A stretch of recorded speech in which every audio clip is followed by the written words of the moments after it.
नमस्कार, मैं हूं हर्षित सिंह, फार्मासिस्ट और ड्रग कंसल्टेंट। आपका एक बार फिर से स्वागत है शिवनीता टीवी के इस वीडियो में। इस स्पेशल वीडियो में स्पेशल मैंने इसलिए कहा है कि आज मैं अपने चैनल पर पहली बार किसी डॉक्टर का इंटरव्यू लेने जा रहा हूं। मेरे साथ हैं doctor Vishal Shrivastava, oral and dental surgeon. मेरे कुछ दोस्त मुझसे सवाल पूछते हैं, दांत के बारे में पूछते हैं कि भाई साहब बता दीजिए। तो मैंने वो क्वेश्चन सारे नोट किए हैं और मैंने सोचा कि क्यों ना उस क्षेत्र के एक्सपर्ट से क्वेश्चन पूछा जाए। जो सवाल थे मेरे, मैं वही सारे सवाल डॉक्टर साहब से पूछूंगा और जानना चाहूँगा कि वो सारी जो चीज़ें हैं, क्वेश्चन हैं, उसका सटीक जवाब क्या हो सकता है। तो डॉक्टर साहब, आपका स्वागत है शिवनीता टीवी में। धन्यवाद आपका। सर, कुछ सवाल होते हैं जो मेरे व्यूअर्स पूछते हैं अक्सर कि दांत से रिलेटेड, तो मैंने सोचा कि क्यों ना डॉक्टर साहब से ही पूछा जाए, उनसे बात करें तो क्योंकि चीज़ें थोड़ा क्लियर हो जाएंगी। तो पहला क्वेश्चन ये था कि क्या दांत साफ़ करवाने से, लोग बोलते हैं दांत घिस जाते हैं सर, क्या बोलते हैं कि दांत साफ़ करवाएंगे तो पूरा कैल्शियम सब निकल जाता है, ऐसा कुछ होता है सर क्या आपके? नहीं, एक डेंटल सर्जन होने के नाते मैं तो कभी इस बात को एग्री नहीं करूँगा कि दांत साफ़ कराने से दांत घिस जाते हैं। हमारे पास जो दांत साफ़ करने की मशीन होती है उसमें दांत घिसने की कोई क्वालिटी नहीं है कि वो दांत घिस रही है। और जो दांत में गंदगी लगी होती है, जिसे हम डेंटल प्लाक या कैलकुलस बोलते हैं, बस उन्हीं की सफाई होती है और दांत घिसने जैसा कुछ नहीं होता है। तो मतलब डॉक्टर साहब ने क्लियर कर दिया है कि दांत साफ़ करवाने से दांत घिसते नहीं हैं, दांत का कोई कैल्शियम नुकसान नहीं होता है। आपको अगर ज़रूरत हो तो बिंदास जाइए, दांत साफ़ कराइए, कोई दिक्कत नहीं होती है। एक क्वेश्चन सर बहुत ज़्यादा कॉमन होता है मेरे व्यूअर्स का, वो पूछते हैं कि ऊपर के दांत निकलवाने से क्या आंखें कमज़ोर हो जाती हैं? कुछ लोग मेरे से मिले, उन्होंने कहा कि भैया दांत नहीं निकलवाएंगे चाहे जो हो जाए, दांत तो गया गया, आंखों चला जाएगा मेरा। तो सर ये बताइए कि ऐसा कुछ होता है क्या कि दांत निकलवाने से आंखें कमज़ोर हो जाती हैं ऊपर की? नहीं, ये जो आपका क्वेश्चन है, ये अक्सर पेशेंट भी हमसे ये क्वेश्चन पूछता है कि सर कोई दवा दे दीजिए, मेरी दांत सही हो जाए तो, और दांत निकलवाना ना पड़े। लेकिन पेशेंट कभी कभी आता है, वो डायरेक्ट बोलता है कि मेरे दांत निकाल दीजिए। तो उसको भी मैं ये बात बोलता हूँ कि ये डिपेंड करता है कि आप तो दांत दिखवाने आए हो ना, ये डिपेंड करेगा मेरे ऊपर कि दांत हम आपका निकालना चाहते हैं या सही हो सकता है या क्या हो सकता है। तो जब बहुत ही क्रिटिकल कंडीशन हो जाती है या दांत में कुछ नहीं बचता है, तभी निकलवाया जाता है दांत। और जो आपका क्वेश्चन था कि ऊपर के दांत निकलवाने से दांत मतलब आँख कमज़ोर हो जा रही है, तो ये बिल्कुल ही गलत है, क्योंकि जो आँख की नर्व सप्लाई है वो अलग है और जो दांत की नर्व सप्लाई होती है वो अलग है। और इसको हम एक एग्जांपल के थ्रू भी आपको बताएंगे। आप अपने मोहल्ले में या आस पास पड़ोस में देखे होंगे कि कुछ ऐसे बुज़ुर्ग मिले होंगे आपको जिसके मुंह में एक भी दांत नहीं होंगे। तो मतलब क्या आपने उनसे पूछा कि दादा आपको दिखाई भी नहीं पड़ रहा है क्या? क्योंकि एक दो दांत निकालने से अगर आँखें ख़राब हो जा रही हैं, तो अगर सारे दांत गिर गए तो आपको अंधा हो जाना चाहिए पेशेंट को। तो ये कहीं से भी सही नहीं है। जब दांत खराब हो चुका है तो उसे निकाला जाएगा, और ये डिपेंड करता है डॉक्टर और डेंटिस्ट के ऊपर। कई इलाज होते हैं दांत बचाने के लिए, अगर आप वो करवाना चाहते हैं तो वो करके दांत बच भी सकता है। निकलवाना ही कोई इलाज नहीं है, और निकलवाने से आँखें बिल्कुल ख़राब नहीं होती हैं। मतलब डॉक्टर साहब ने ये चीज़ क्लियर कर दी है कि भाई साहब दांत निकलवाने से आँखों पे कोई समस्या नहीं होगी। आँखों का डिपार्टमेंट अलग होता है और दांतों का डिपार्टमेंट अलग होता है, उसकी नसें अलग अलग होती हैं। डॉक्टर साहब, अगला क्वेश्चन ये था, बहुत जो है सारे लोग क्वेश्चन करते हैं कि अगर कोई प्रेग्नेंट महिला है और प्रेगनेंसी के दौरान उसे कोई दांत में दिक्कत हो जाती है, तो उसे जो है डॉक्टर साहब से मिलना चाहिए कि नहीं मिलना चाहिए? प्रेगनेंसी के समय मिलना चाहिए या डिलीवरी के बाद मिलना चाहिए? नहीं, मिल सकती है, मिलने में कोई प्रॉब्लम नहीं है, बस कुछ क्राइटेरिया हैं उसे ध्यान में रखना होता है। जैसे कि प्रेगनेंसी हमारी 3 फेज़ में होती है, first trimester, second trimester and third trimester, 3 phase में होती है। तो डिपेंड, पहली तो हम आप लोगों को एक तरह से आगाह भी करना चाहते हैं और आपको जानकारी देना चाहते हैं कि अगर कोई भी महिला प्रेग्नेंट होती है तो फर्स्ट विजिट उसको डेंटल सर्जन के पास जाके करना चाहिए कि सर अभी देख लीजिए हमारे दांत में कोई प्रॉब्लम तो नहीं है, नहीं तो बाद में जब हम प्रेगनेंसी पीरियड में रहें तो फिर कोई प्रॉब्लम हो जाए, फिर आप कहें नहीं अभी इलाज नहीं हो सकता है, ये है वो है। तो सबसे पहला सुझाव तो यही रहेगा हमारा आपसे कि जब भी आपको पता चले कि हमें प्रेगनेंसी अचीव हो गई है, तो आप एक डेंटल सर्जन से मिल के और अपने पूरे ओरल का चेकअप करवा लें कि क्या हमारे मुंह में या दांतों में कोई कीड़े तो नहीं लग रहे हैं, या इन फ्यूचर 9 मंथ में कोई परेशानी तो नहीं होगी। तो ऐसा करना सबसे पहला काम है। और जो प्रेगनेंसी होती है वो 3 फेज़ में होती है, first trimester, second trimester and third trimester. तो फर्स्ट ट्राइमेस्टर जो होता है हमारा, उसमें हम कोई इलाज मैक्सिमम नहीं करना चाहते हैं, लेकिन जो सेकेंड ट्राइमेस्टर है उसमें हम कोई भी इलाज कर सकते हैं। दांत निकालना, रूट कैनाल ट्रीटमेंट करना और जो भी है स्केलिंग करना, वो हम कर सकते हैं। और जो हमारा थर्ड फेज़ है उसमें भी हम इलाज नहीं करते हैं। सबसे ज़्यादा जो बचना चाहिए जिस चीज़ों से, जैसे हमारा डेंटल ट्रीटमेंट जो होता है वो एक्सरे पे भी डिपेंड होता है कि हर चीज़ का एक्सरे लेना पड़ता है कि क्या हो रहा है, कैसे हो रहा है। तो जब लेडी प्रेग्नेंट है तो एक्सरे लेने में थोड़ी सी प्रॉब्लम होती है, लेकिन उसका भी ऑप्शन है हमारे पास, लेड एप्रन आता है, लेड एप्रन पहना के हम ले सकते हैं। लेकिन मतलब कहने का है कि प्रेगनेंसी में भी औरत को कोई प्रॉब्लम होती है तो वो ज़रूर मिले डेंटल सर्जन से। ये नहीं कि अरे हम तो प्रेग्नेंट हैं तो हम तो दवाई नहीं खा सकते हैं, और दांत दर्द लिए बैठे हुए हो, सूजन हो जा रही है, मुंह बड़ा सा सूज गया और आप इस सोच में बैठे हुए हो कि नहीं हम तो प्रेग्नेंट हैं तो हम दवा नहीं खा सकते हैं, हम दांत के डॉक्टर से नहीं मिल सकते हैं। हर चीज़ का उपचार है, हर चीज़ में चीज़ें हैं जो इस्तेमाल करके आपका इलाज किया जा सकता है। एक बड़ा कॉमन सा प्रश्न मेरे दिमाग में आया है सर अभी, कि अगर कोई महिला प्रेग्नेंट है, गर्भवती है, तो उसे दांत निकलवाना चाहिए नहीं? आपने बताया कि पहले 3 महीने में दांत निकलवाना या कोई दवा खाना अवॉइड करना चाहिए, जो उसके बाद जो 3 महीना आता है उसमें आप दवाइयाँ खा सकती हैं। मतलब जो आप मेरे ख्याल से जो लोकल एनेस्थेटिक लगाते होंगे दांत निकालते वक्त, क्या वो सेफ़ होता है प्रेगनेंसी में? नहीं, सेफ होता है, लेकिन हम आपके गायनेकोलॉजिस्ट से कंसल्ट करके ही काम करेंगे। पहले तो ये सारा काम जो भी काम करना होगा वो सेकेंड ट्राइमेस्टर में करेंगे, और सेकेंड ट्राइमेस्टर में भी आपके हम गायनेकोलॉजिस्ट से संपर्क में रह के ही काम करेंगे। और जब बहुत ही क्रिटिकल कंडीशन हो जाएगी तभी हम काम करेंगे, नहीं तो उसको अवॉइड करते हैं कि डिलीवरी होने के बाद हम काम कर लें। और अगर बहुत सारे पेशेंट आते हैं, अभी हमारा परसों का ही एक केस है, वो एज अ मज़दूर वर्ग की महिला है, लेकिन उसको इधर थर्ड मोलर के साइड में बहुत ज़्यादा इन्फेक्शन है और बहुत ज़्यादा इन्फेक्शन हो गया है, सूजन बहुत ज़्यादा हो गई है, तो उसमें हमें काम करना पड़ा। उसके गायनेकोलॉजिस्ट से कंसल्ट करके हमने उसको रिमूव किया और मेडिसिन चल रही है और ठीक है। सारी चीज़ें एज अ रूल वाइज करेंगे तो कोई दिक्कत नहीं। पेशेंट टू पेशेंट डिपेंड करती है कि परेशानी उसकी कैसी है। मतलब ऐसा तो नहीं है कि वो दांत को लेके और बच्चा भी उसका परेशान हो रहा है और अपने मुंह से भी परेशान है। और अगर छोटी मोटी प्रॉब्लम है तो हम दवा दे के कन्फर्म कर लेते हैं और फिर उसके बाद 9 मंथ के बाद उनको अपॉइंटमेंट दे के उनका इलाज कर लिया जाता है। मतलब डॉक्टर साहब ने बताया कि अगर कोई महिला प्रेग्नेंट है तो वो पहले 3 महीने में थोड़ा सा बचना चाहिए, लेकिन फिर भी वो डॉक्टर से मिल सकती हैं, डॉक्टर उनको बेहतर राय देंगे।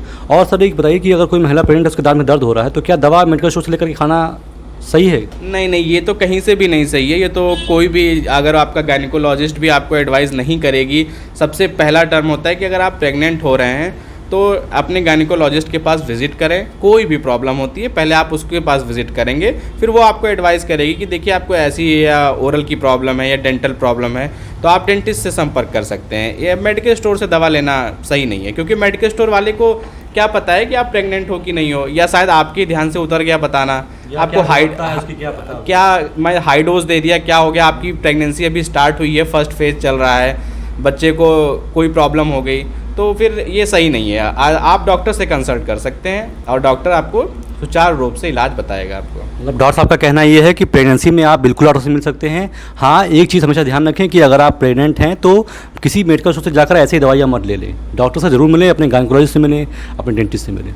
मतलब अगला क्वेश्चन ये होता है कि अक्सर मैं टीवी पर प्रचार देखता हूँ कि डॉक्टर सुझाया नंबर 1 ब्रांड, तो ऐसा कुछ होता है या ये लोग खाली मार्केटिंग चक्कर में बोलते हैं कि डॉक्टर सुझाया नंबर 1 ब्रांड, सेंसोडेंट के, सेंसोडाइन, इमोफार्म सारे पेस्ट मार्केट में आते हैं, तो क्या ऐसा कुछ होता है कि डॉक्टर कुछ स्पेशल केस में कुछ अलग अलग लिखते हैं, या फिर ऐसा कुछ खाली ये फर्जी बातें हैं? नहीं नहीं, फर्जी बातें नहीं हैं, उसमें ऐसे इंग्रेडिएंट पड़े होते हैं जो यूज़ किया था, लेकिन डिपेंड करता है कि पेशेंट की प्रॉब्लम क्या है।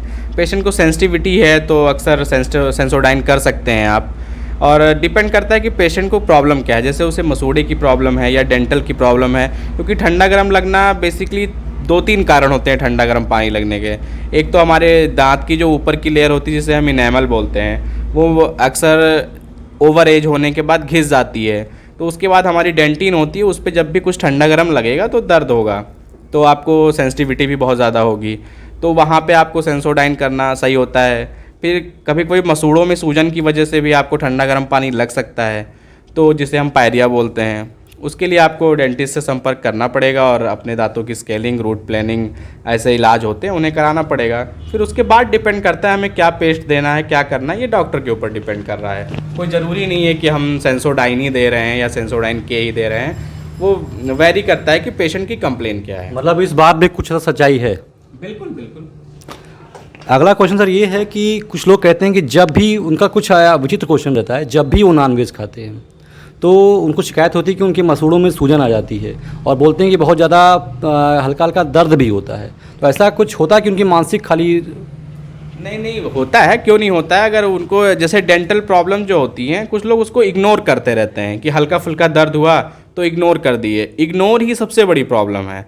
अगर आप प्राइमरी फेज में ही डेंटल सर्जन से मिल ले रहे हैं तो आपको बिल्कुल अच्छा इलाज मिलेगा। और आप वही क्रिटिकल कंडीशन पे आ रहे हो कि बिल्कुल जब मुंह सूज चुका है, मसूड़ों में सूजन आ चुकी है, तो फिर इलाज थोड़ा सा डिफ़िकल्ट हो जाता है। और पेशेंट के लिए भी ये होता है कि अब पे करने में दिक्कत होने लगती है, ऐसी चीज़ें होती हैं। और नॉनवेज खाने के बाद जो कुछ लोगों को ऐसी प्रॉब्लम होती है, उनको पहले से कोई ना कोई प्रॉब्लम होगी। ऐसा नहीं है कि नॉनवेज खाने से उनको दर्द हो गया या नॉनवेज खाने से उनके मसूड़े सूज गए।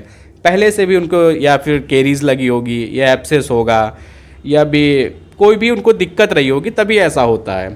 थोड़ा सा नॉनवेज जो होता है वो हैवी फूड होता है। मेस्टिकेशन में कुछ लोगों को प्रॉब्लम होती है तो स्वेलिंग आ सकती है, चबाने में दिक्कत हो सकती है तो स्वेलिंग आ सकती है। बस यही सब कारण होते हैं। और ऐसा कुछ नहीं है कि स्पेशली नॉनवेज खाने से सूजन आ गई। कुछ ना कुछ कारण उसका दूसरा होता है जिसको लोग इग्नोर कर चुके होते हैं। मेरे ख्याल से अगर आप गांव के इलाकों में निकल जाएंगे तो मेरे ख्याल से 10 लोगों से अगर आप मिलेंगे तो 7 लोगों को ये समस्या लगभग होती है आज के दौर में। वो होती है मुंह ना खुलने की समस्या। बहुत ज़्यादा जो है गुटखा पान मसाला खाने से, कमला पसंद आज की जो खाते हैं लोग, इससे मुंह ना खुलने की समस्या होती है। तो ये हमें डॉक्टर से किस स्टेज पे ज़रूर मिल लेना चाहिए? मतलब ऐसे कुछ इलाज है या मुंह ना खुलना बहुत कोई गंभीर बीमारी का एक संकेत है, क्या है सर?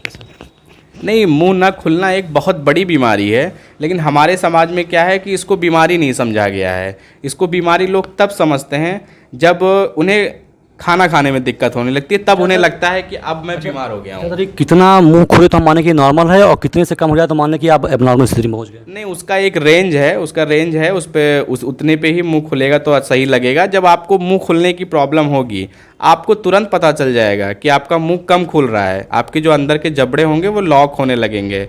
लेकिन क्या होता है, पेशेंट क्या करता है कि जब तक उसके मुंह में खाना जाता है या उसको खाना खाने में दिक्कत नहीं हो रही है, तब तक उसको लगता है कि अरे ये तो नॉर्मल सी बीमारी है, सही हो जाएगी। बेसिकली ये होता है गुटखा खाने की वजह से। और गुटखे में भी सबसे ज़्यादा हार्मफुल जो होता है वो इस बीमारी का नाम है ओरल सबम्यूकस फाइब्रोसिस। तो जो हमारे मसूड़े होते हैं उसमें फाइब्रस बैंड बन जाते हैं, और फाइब्रस बैंड बनने की वजह से वहाँ पे बहुत ज़्यादा फॉर्मेशन हो जाता है फाइबर्स का, इसलिए मुंह नहीं खुलता है। और उसकी वजह से उसका सिर्फ और सिर्फ एक कारण है डली, जिसको हम बोलते हैं अक्सर सारे गुटखे में डली पड़ी होती है, लेकिन पेशेंट की सोच ये रहती है कि शायद तंबाकू खाने से हो रहा है। तो तंबाकू से ऐसा नहीं होता है, सिर्फ डली खाने की वजह से मुंह नहीं खुलता है। पेशेंट क्या करता है कि जब तक उसको खाना खाने में कोई प्रॉब्लम नहीं होती है तब तक वो डॉक्टर से नहीं मिलता है, कहता है ये तो अपने आप सही हो जाएगा। और मसाला जो भी ये गुटखा पान मसाला होता है, ये वो रेगुलर यूज़ करता रहता है। हमारे पास वो तब आता है जब उसके मुंह की ओपनिंग बिल्कुल 4 mm 5 mm रह जाएगी, जब उसको लगेगा कि अब तो हम खाना भी नहीं खा पा रहे हैं, मेरे मुंह में रोटी तक नहीं जा रही है, तब वो आके हमसे मिलता है मैक्सिमम। और इलाज इसका है, दवा से भी सही होता है, सर्जिकल भी सही होता है, हर तरीके से सही होता है, लेकिन पेशेंट इस पर ध्यान नहीं देता, इसलिए सीवियर हो जाता है। और इसे प्री कैंसरस कंडीशन भी कहते हैं, कैंसर से पहले होने वाली कंडीशन। भारत में मैक्सिमम जो भी कैंसर में केसेस तब्दील हो जाते हैं वो ओरल सबम्यूकस फाइब्रोसिस के ही होते हैं। और हम आप लोगों को यहाँ से भी एक न्यूज़ देना चाहते हैं कि आपको जैसे लगे कि मेरा मुंह बहुत कम खुलने लगा है, आप तुरंत ओरल सर्जन से अपने संपर्क करके और उसका दवा ले सकते हैं, और आपको बिल्कुल श्योर है कि सही हो जाएगा। बट लेट करेंगे तो फिर वही प्रॉब्लम्स बढ़ती जाती है।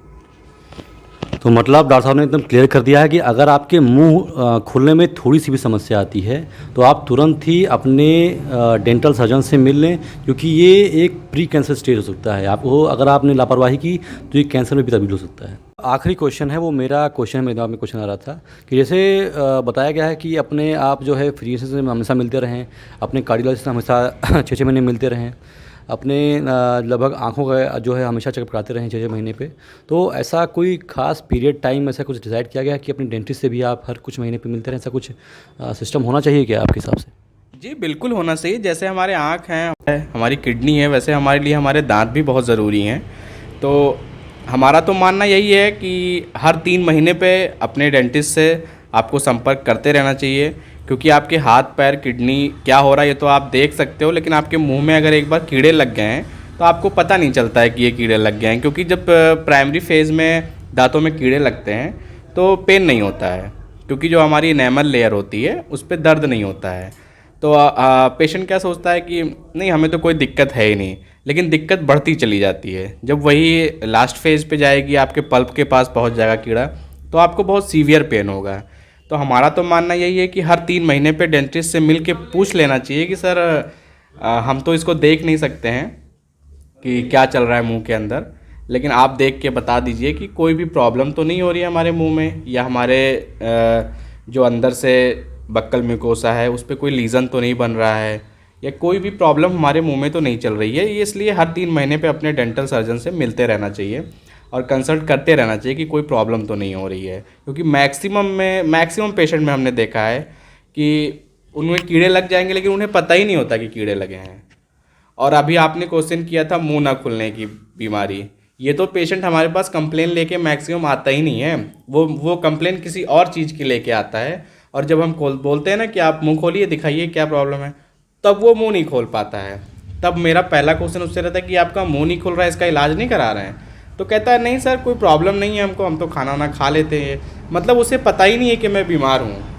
तो मैं एज अ डेंटल सर्जन होने के नाते मैं उन्हें पूरी तरीके से जानकारी देता हूँ कि देखिए ये एक बीमारी है और इसका इलाज कराइए।